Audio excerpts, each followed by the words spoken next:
Good evening. I'm John Batchelor. This is The John Batchelor Show. At Thanksgiving, the United States of America, our neighbors, but especially the U.S., has much to be thankful for. And I'm looking to the future, not just talking about rolling all of our good luck in a pumpkin pie. I'm talking about the prospect of all those pies. I will continue the metaphor, all those turkeys, all those wonderful meals for the rest of this century, part of which I'll see, most of which I will not, but my children and grandchildren will.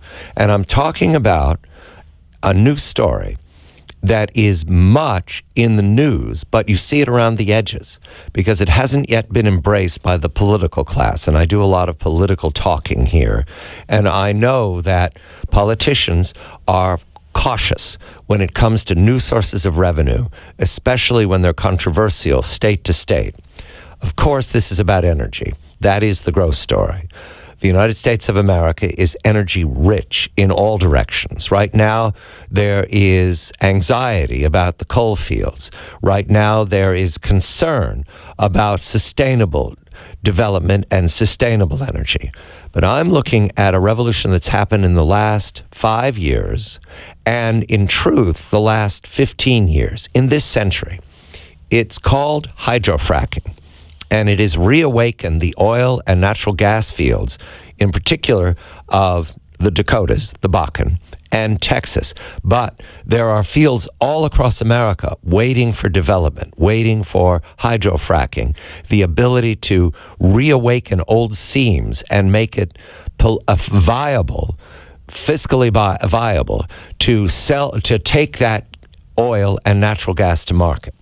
A new book tells the story, the incredibly fast and recent story of hydrofracking. It's called The Frackers. Gregory Zuckerman of the Wall Street Journal is here.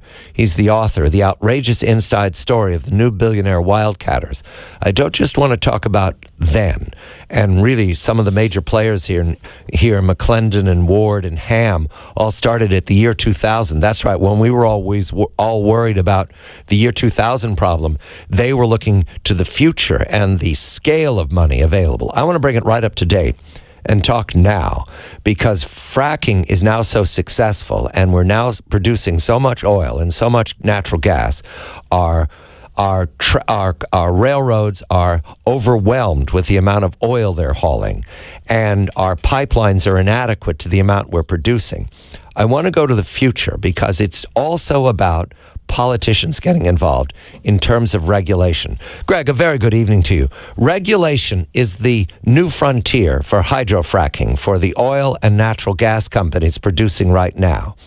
Do they know it? Do they recognize that they must solve the matrix of the 50 states, the capitals, the legislatures, the governors, and the public that is not educated about the future? Good evening to you, Greg. Good evening. I do get the impression, John, that some of the bigger producers, and now more the bigger producers, the Exxons of the world, have come back to America and are leading this revolution after playing catch-up for so long. I do get the impression they realize there's a backlash, and there's a lot of concern out there about the environmental risks, and they're starting to say, okay, we're going to work with someone. Let's work with the government. Let's work with regulators, EPA, or environmentalists. There's one group out there that is willing to work with them to improve the way they operate, so that they don't there's no crackdown on how they operate. What we're looking for here is a conversation that's between the ban it crowd, the prohibition, which is popular, and you see it on college campuses. You see it in the anxious publications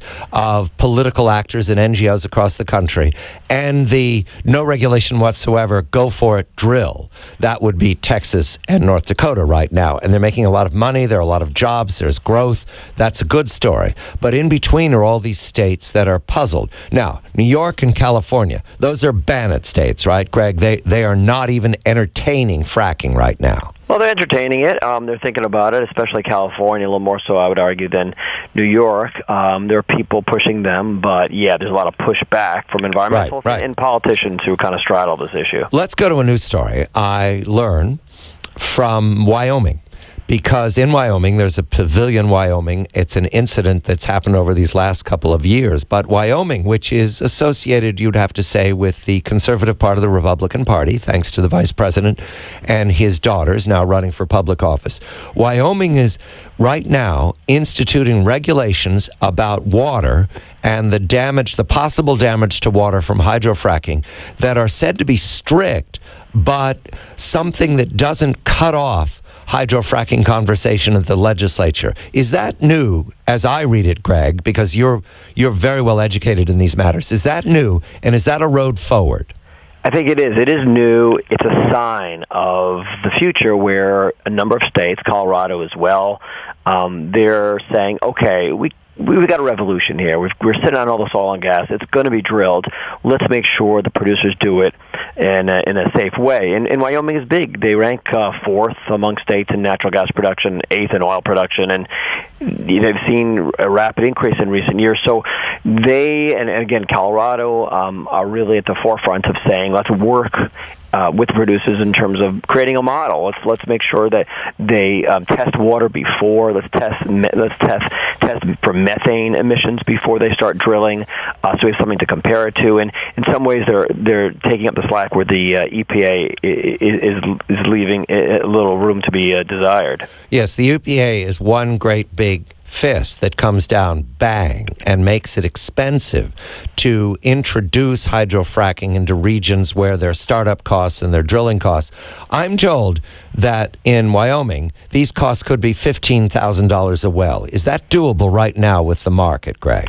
It's a good question because when it comes to oil, yeah, it is doable. Natural gas prices have come down thanks to the frackers, thanks to guys like Auburn, McClendon, right, and because we have a lot of it. That's why. Exactly. There's sort of been a glut. So added costs don't help a lot of these people, but you know what? It's really unavoidable. It's not unrealistic to ask them to do things like testing wells or springs within half a mile of the drilling site, which is what they're going to do before and after drilling. You know, it's reasonable stuff that I think both people on the right and the left side of the equation and in the argument would agree that you need to be doing that stuff. So yeah, maybe it'll put some guys. It's a little too expensive for some people, but be that as may, we sort of have to do these things. The Environmental Defense Fund has not rejected it outright. Is that a good sign?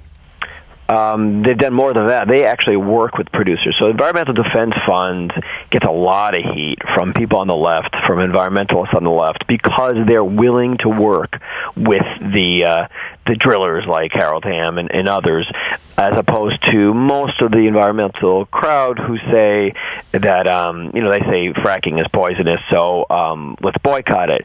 I would argue that the best thing to do is to work with the producers because they're going to be drilling it anyway, so let's make sure they do it properly. But again, they get a lot of hate, they get a lot of criticism from others in the environmental camp.